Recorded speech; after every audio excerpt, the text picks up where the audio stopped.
So అనిపిస్తది కదా, పలానా హీరోకి ఇప్పటికి రాయాలి, సార్ పలానా వాళ్ళకి రాయాలని. ఇప్పుడున్న హీరోస్ లో ఎవరికి రాయాలని చాలా ఇంట్రెస్ట్. ఒక్కరని కాదండి, అందరికి అందరికి రాయాలి. అందరికి ఆ లీగ్ లోకి వెళ్తే ఒకటని వదలదు. ఇంకా ఆ లీగ్ లోకి వెళ్ళిన తర్వాత ఒకరిని మించి ఒకరు మనకి అద్భుతంగా కనిపిస్తూ ఉంటారు. ఇప్పుడు నేను ఒక 2 tier లో ఉన్నాను, నాని గారి దాకా వెళ్ళాను. నెక్స్ట్ ఏమనిపిస్తుంది, నాని గారితో ఒక అద్భుతమైన బాండింగ్, ఒక ఏమంటాం, ఒక అద్భుతమైన ఆయన కూడా నా గురించి చెప్పడం, నాకు కెరియర్ ఒక చిన్న ఊతుంది. నెక్స్ట్ ఏమనుకుంటాం, ఇంకేదో రాయాలి ఎందుకంటే స్టార్లతో రాయాలని ఎందుకంటే మనలో ఉన్న క్రియేటివిటీకి ఒక స్పేస్ దొరుకుతుంది. ఎగ్జాక్ట్లీ. ఇది కూడా దాస్కదంకి టైంలోదేనా? ఎస్. ముందు దాస్కదంకిలో ఆర్పి గారితో ఒక పాట పాడించారండి, అది బహుశా సినిమాలో లేదు అనుకుంటా. వాళ్ళ స్టూడియోలోనే అయింది అది. డ్యూరేషన్ వల్ల ఏదో మొత్తానికి ఆ పాట లేదు అందులో. మంచి పాట, ఒక సాడ్ ఇదిలో వచ్చే పాట. ఓకే. అండ్ మీ డైరెక్టర్? ఎస్, ఇది ఇంట్రెస్టింగ్. ఇది కూడా శైలేష్ గారు, నేను మ్యాన్షన్ హౌస్ మల్లేష్ ఒక సినిమా రాశాను. ఆ ప్రొడ్యూసర్ ఈయన ఫ్రెండ్స్ అనమాట. నేను రాసిన పాట ఈయన పాడారు అందులో. రిలీజ్ అవ్వలేదు ఇంకా, వాళ్ళు ప్లాన్ చేస్తున్నారు. సో అప్పుడు అయినప్పుడు విశ్వక్ చెప్పాడబ్బా నీ గురించి ఈ మధ్య, అప్పుడు దాస్కదంకి రాసున్నా, మనం కలిసి పనిచేద్దాం అన్నారు. అయితే ఎందుకు సైన్లోకి దీనికి కుదరలా అనుకున్నా. హిట్ 3కి హిట్ 3లో పాటలు కూడా లేవు, 1 or 2 సాంగ్స్ ఉన్నాయి. బట్ ఫ్యూచర్లో కలుస్తా. సో ఇంట్రెస్టింగ్ విషయం చెప్పారు. శైలేష్ గారు పాడిన పాట ఏ టెంపోలో ఉంటుంది, ఏ జానర్ లో ఉంటుంది? పాటను అడగట్లేదులే కానీ మంచి ట్వర్కీ అంటే కమర్షియల్ సాంగ్ బాగా పాడారు కూడా. ఏం సినిమా అండి? Mansion house Mallesh. Mansion house Mallesh. So we are waiting. Shailesh గారు సో మంచి హిట్ ని అందించారు. సో పాటతో కూడా హిట్ అవ్వాలని కోరుకుంటున్నాం. నెక్స్ట్ ఇది నేను వెళ్ళి కలిసింది యాక్చువల్గా. కృష్ణవంశీ గారు అంటే మంచి అభిమానం. అయితే ఆయన వేరే కొత్త వాళ్ళతో ఒక సినిమా చేస్తున్నారని తెలిసి ఒక ఫ్రెండ్ ఉన్నారు టీంలో. సార్ నేను సినిమా రాస్తాను రాయన తర్వాత సంగతి, ముందు మనకు ఒక ఆయన తీసిన సినిమాలు కానీ ఆయన సినిమాలో సాహిత్యం కానీ చాలా ఇష్టం నాకు. అన్ని పాటలు శాస్త్రి గారు రాశారు ఆయనకి. సో ఆయనతో ఏమైనా మాట్లాడితే మనకి అంటే శాస్త్రి గారు ఆయనతో పాటలు రాయించుకున్నాడంటే ఎన్ని ఎక్స్పీరియన్స్ వచ్చాయి. ఇప్పటికీ మురారిలో చెప్పమ్మ చెప్పమ్మ కావచ్చు, నిన్నే పెళ్ళాడతలో కానీ మీరు చెప్పిన ప్రతి సాంగ్ అద్భుతంగా ఉంటాయి. కన్నుల్లో నిరూపమే గానీ, గ్రీక్ వీరుడు కానీ, అంటే నాకు మోర్ ఆఫ్ సినిమాలతో పాటు చంద్రలేఖ ఉరుములు నేను ఇప్పటికీ స్టిల్ ట్రెండింగ్ పాట. ఐ లవ్ సాహసమే చేరడింపక. అది కాకుండా జూలియట్ ని ఈడియట్ అని ఎన్ని పాటలు. నాకు 2 ఫ్యాక్టర్స్ ఏంటంటే, ఒకటి ఆయన సినిమాలు, ఇంకోటి శాస్త్రి గారు. నన్ను కానీ ఇంతకుముందు 1-2 సార్లు సందర్భాలు కలిసాను కానీ ఎప్పుడు మాట్లాడుకునేది. ఆ రోజు ఒక 2-3 గంటలు కూర్చున్నాను ఆయనతో. కూర్చొని ఆయన ఎక్స్పీరియన్స్ షేర్ చేయడం. నేను అడిగాను శాస్త్రి గారితో, ఎలా సార్ అసలు అంటే, ఒళ్ళంతా రాయించుకునే వాళ్ళు నేను డాడీ అని పిలుస్తాను, నాన్న అని పిలుస్తారు ఆయన.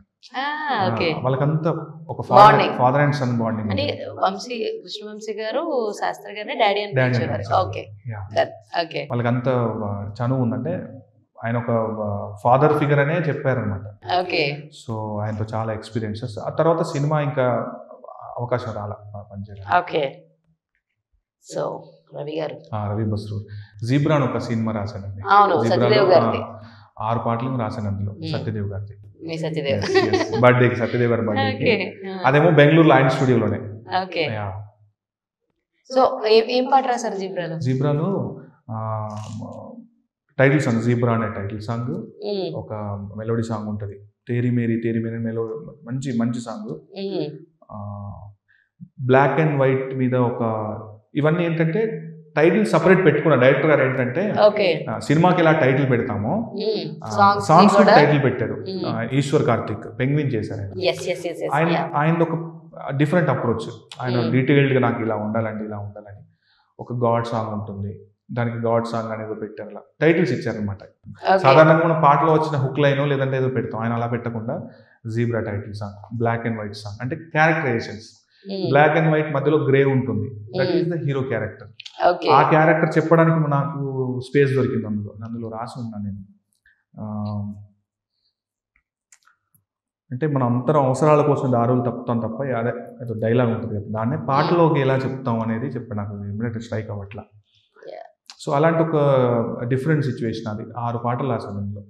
Nice side సప్తసాగరాలు. ఎస్. పురుషోత్తముడు అని ఒక సినిమా రాశాను, మన రాస్తారు. అందులో పాడారు. అందులో ఏం పాట, అందులో చాలా ఒక ఎక్స్ప్రెషన్ ఉంటుందండి. ఇవి పచ్చ పచ్చని పసిదికతో సహవాసం కోరెను నింగి, వెచ్చ వెచ్చని ఊపిరిగా తను రాలెనుగా ఇలకే. అందులో చరణంలో ఒక ఎక్స్ప్రెషన్ వస్తుందండి.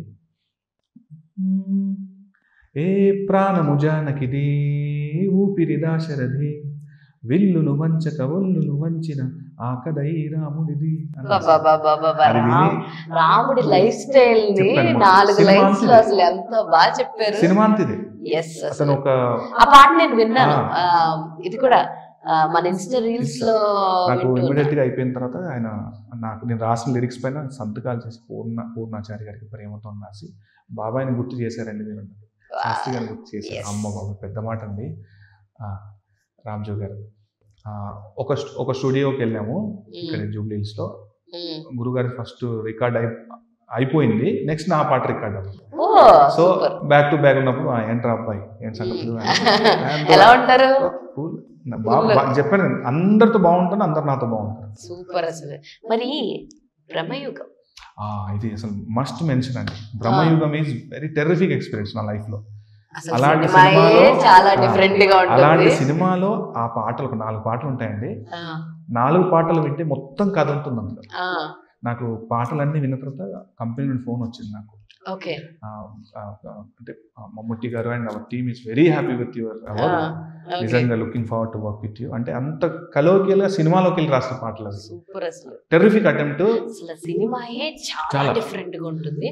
సో బేసిక్ గా అండి మీరు ఇలాంటి డబ్స్ ఇవి రాసినప్పుడు మీకు ఎంతవరకు పోర్షన్ చూపిస్తారు, లేదంటే ఎంతవరకు కథ నరేట్ చేస్తారు, ఏంటి అంటే ఏం చెప్తారు?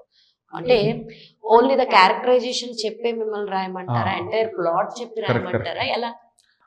అయితే మనకు డైమెన్షన్ ఉంటుందండి. అంటే ఎవరి పర్సెప్షన్ లో చెప్తున్నావు, ఎవరి పర్స్పెక్టివ్ లో చెప్తున్నావు, డైమెన్షన్ ఉంటుంది పాటకి. సో అది కరెక్ట్ గా ట్రిగ్గర్ అయిందంటే పాట అనేది తెలిసిపోదా, ఇది ఇతని పాయింట్ ఆఫ్ వ్యూ. ఇప్పుడు డైరెక్టర్ పాయింట్ ఆఫ్ వ్యూ అంటాం, క్యారెక్టర్ పాయింట్ ఆఫ్ వ్యూ అంటాం. ఇది ఒక జానరు. కొన్నిసార్లు మనం ఖచ్చితంగా అదే చెప్పాలి. నీ ప్రశ్నలు నీవే. ఎవరో ఒక థర్డ్ పర్సన్ వాళ్ళ కంటెంట్, వాళ్ళ స్క్రీన్ పైన ఉన్న క్యారెక్టర్స్ చెప్తూ అదంతా మన జీవితం అని చెప్పించడం. ఎగ్జాక్ట్లీ. సో మళ్ళా నన్ను ఈ పాటతో ట్యాప్ చేశారు కదా.